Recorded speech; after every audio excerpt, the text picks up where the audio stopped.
Hi hello അസ്സാം വലൈക്കും welcome back to സിൻഫുഡ് stories. അപ്പോൾ ഇന്നൊരു ദോശ റെസിപ്പി ആയിട്ടാണ് വന്നിട്ടുള്ളത്. നമുക്കറിയുന്നതാണ് പച്ചരിയും ഉഴുന്നും വെച്ചിട്ട് പലതരം ബ്രേക്ക്ഫാസ്റ്റും നമുക്ക് ഉണ്ടാക്കിയെടുക്കാൻ പറ്റുന്നത്. പക്ഷേ അതിൽ ചില ചേരുവകളുടെ മാറ്റങ്ങളും അവയുടെ അളവുകളൊക്കെയാണ് വെവ്വേറെ റെസിപ്പി ആയിട്ട് മാറുന്നത്. ഞാൻ തന്നെ മുന്നേ അപ്ലോഡ് ചെയ്തിട്ടുണ്ട്, കാണാത്തവരുണ്ടെങ്കിൽ ഞാൻ ലിങ്ക് ഡിസ്ക്രിപ്ഷനിൽ കൊടുക്കാം. അപ്പോൾ അതുപോലത്തെ നല്ല പെർഫെക്റ്റ് റെസിപ്പിയാണ് ഇന്നത്തെ നമ്മുടെ ദോശ റെസിപ്പി. ഇതുകൊണ്ട് നമുക്ക് മസാല ദോശ ഉണ്ടാക്കിയെടുക്കാം. പക്ഷേ ഞാൻ ഈ ഒരു മാവ് വെച്ചിട്ട് ദോശ മാത്രമാണ് ചുട്ടെടുക്കാറുള്ളൂ. അപ്പോൾ നിങ്ങൾ വീഡിയോ സ്കിപ്പ് ചെയ്യാതെ എൻഡ് വരെ ഒന്ന് കാണുക. അപ്പോൾ വ്യൂവേഴ്സ് ഒക്കെ നമ്മളെ ചാനൽ സബ്സ്ക്രൈബ് ചെയ്ത് സപ്പോർട്ട് ചെയ്യുക. നിങ്ങളുടെ അഭിപ്രായങ്ങളൊക്കെ കമൻ്റ് ആയിട്ടൊന്ന് അറിയിക്കുക. വീഡിയോ കണ്ട് ഇഷ്ടപ്പെടുകയാണെങ്കിൽ മറക്കാതെ ഒന്ന് ലൈക്ക് ചെയ്യണേ. അപ്പോൾ നമുക്ക് വീഡിയോ ഒന്ന് കണ്ടാലോ. അപ്പോൾ നല്ല അടിപൊളി ആയിട്ടുള്ള പ്ലെയിൻ ദോശ ഉണ്ടാക്കാൻ ഞാൻ 2 കപ്പ് പച്ചരി എടുത്തിട്ടുണ്ട്. നിങ്ങൾക്ക് ഏത് ബ്രാൻഡിൻ്റെ പച്ചരി എടുക്കുക, റേഷൻ വീട്ടിലെ പച്ചരിയോ ഏത് വേണമെങ്കിലും എടുക്കട്ടോ. അതിക്കൊരു 1/2 ടീസ്പൂൺ ഉലുവ ചേർത്തു. പിന്നെ ഒരു 1/2 കപ്പ് ഉഴുന്നും കൂടെ ചേർത്തിട്ടുണ്ട്. ഇത്രയും ചേർത്തിട്ട് ഒന്ന് കഴുകി കുറച്ച് വെള്ളം ഒഴിച്ചിട്ട് 4 മണിക്കൂറൊന്ന് കുതിർക്കാൻ വെച്ചു. ഇപ്പോൾ ദാ നമ്മുടെ അരിയും ഉഴുന്നും ഉലുവയൊക്കെ നല്ലോണം കുതിർന്ന് വന്നിട്ടുണ്ട് കേട്ടോ. ഇനി നമുക്ക് ഈ കുതിർത്ത് വെച്ച മിക്സ് ഉണ്ടല്ലോ, ഇതൊരു സ്ട്രൈനറിലേക്ക് ഊറ്റി മാറ്റി കൊടുക്കുക. ഇപ്പം നമ്മുടെ അരിയും ഉഴുന്നൊക്കെ വേറെയും വെള്ളം വേറെയും കിട്ടിയിട്ടുണ്ട്. അപ്പോൾ ഈ വെള്ളം കളയണ്ട, നമുക്ക് അരച്ചെടുക്കുമ്പോൾ ഈ വെള്ളമാണ് കേട്ടോ ചേർത്ത് കൊടുക്കേണ്ടത്. ഇനി ഒരു മിക്സിൻ്റെ ജാർ എടുത്തിട്ട് കുതിർക്കാൻ വെച്ച ആ ഒരു മിക്സ് ചേർത്ത് കൊടുക്കുക. പിന്നെ ഞാൻ മൊത്തത്തിൽ ഈ ജാറ് തന്നെയാണ് കേട്ടോ ചേർത്ത് കൊടുത്തിട്ടുള്ളത്. കൂടെ തന്നെ ഒരു 1/2 കപ്പ് ചോറും, നിങ്ങൾക്ക് ഏത് ചോറ് വേണമെങ്കിലും ചേർത്ത് കൊടുക്കാം. പിന്നെ ഇനി ഞാൻ ചേർക്കാൻ പോകേണ്ടത് 2 കപ്പ് വെള്ളമാണ് കേട്ടോ.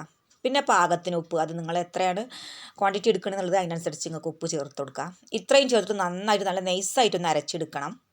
അരച്ചെടുത്ത മാവ് ഒരു പാത്രത്തിൽ കൊഴിച്ചിട്ട് മാവിൻ്റെ പരുവം നോക്കണം. കുറച്ച് കട്ടിയായിട്ടാണ് എനിക്ക് തോന്നിയത്. അപ്പോൾ ഞാൻ മാവക്ക് ഒരു 1/2 കപ്പ് വെള്ളം കൂടെ ചേർത്തിട്ട് നല്ലോണം കൈകൊണ്ട് മിക്സ് ആക്കി എടുക്കുന്നുണ്ട്. നമ്മുടെ കൈപ്പുണ്യം കൂടി ആവുമ്പോഴാണ് മാവിൻ്റെ ആ ഒരു കറക്റ്റ് പരുവും ടേസ്റ്റൊക്കെ വരിക. പിന്നെ നമ്മൾ മാവ് പുളിപ്പിക്കാൻ വെക്കുമ്പോൾ സ്റ്റീൽ പാത്രമോ അല്ലെങ്കിൽ മൺപാത്രം എടുക്കാൻ ശ്രദ്ധിക്കട്ടോ, അതാണ് നമ്മുടെ ഹെൽത്തിന് നന്നാവുക. അപ്പം ഞാൻ മാവൊക്കെ നല്ലോണം ഒന്ന് മിക്സ് ആക്കി എടുത്തു. ഇനി ഇതൊന്ന് ഓവർനൈറ്റ് പൊങ്ങാൻ വെക്കണം.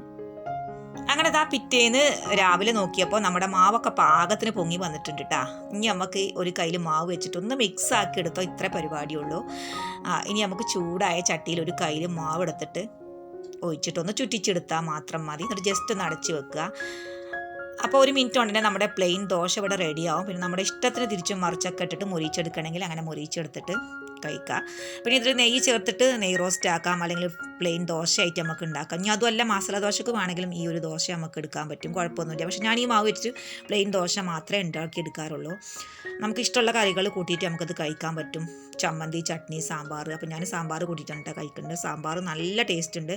ഈ ഒരു സാമ്പാർ റെസിപ്പി ഞാൻ മുന്നേ അപ്ലോഡ് ചെയ്തിട്ടുണ്ട്, കാണാത്തതുണ്ടെങ്കിൽ ഞാൻ ലിങ്ക് ഡിസ്ക്രിപ്ഷനിൽ കൊടുക്കാം.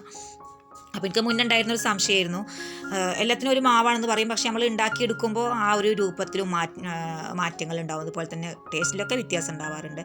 അപ്പോൾ യൂട്യൂബിൽ തന്നെ നമ്മൾ വീഡിയോസൊക്കെ കാണാറുണ്ടല്ലോ.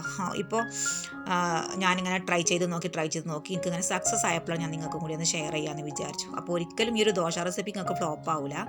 ചെയ്ത് നോക്കിയിട്ട് നിങ്ങൾ ഫീഡ്ബാക്ക് പറയാൻ മറക്കരുത്. അതുപോലെ തന്നെ നിങ്ങൾക്ക് ഈ വീഡിയോ ഇഷ്ടപ്പെട്ടെങ്കിൽ, നിങ്ങൾക്ക് ഉപകാരപ്രദമായി തോന്നുകയാണെങ്കിൽ വീഡിയോക്ക് താഴത്തൊന്ന് ലൈക്ക് ചെയ്യാനും മടിക്കാതെ ഒന്ന് കമൻറ്റ് ചെയ്യാൻ, നിങ്ങളുടെ ഫ്രണ്ട്സ് ആൻഡ് ഫാമിലിക്ക് ഷെയർ ചെയ്യാനും കൂടി മറന്നു പോകരുത്.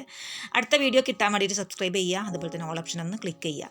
അപ്പോൾ അടുത്ത നല്ലൊരു ഉഷാർ വീഡിയോ ഇൻഷാ അല്ലാഹ് നമുക്ക് വീണ്ടും കാണാം. Thank you for watching. അസ്സലാമു അലൈക്കും.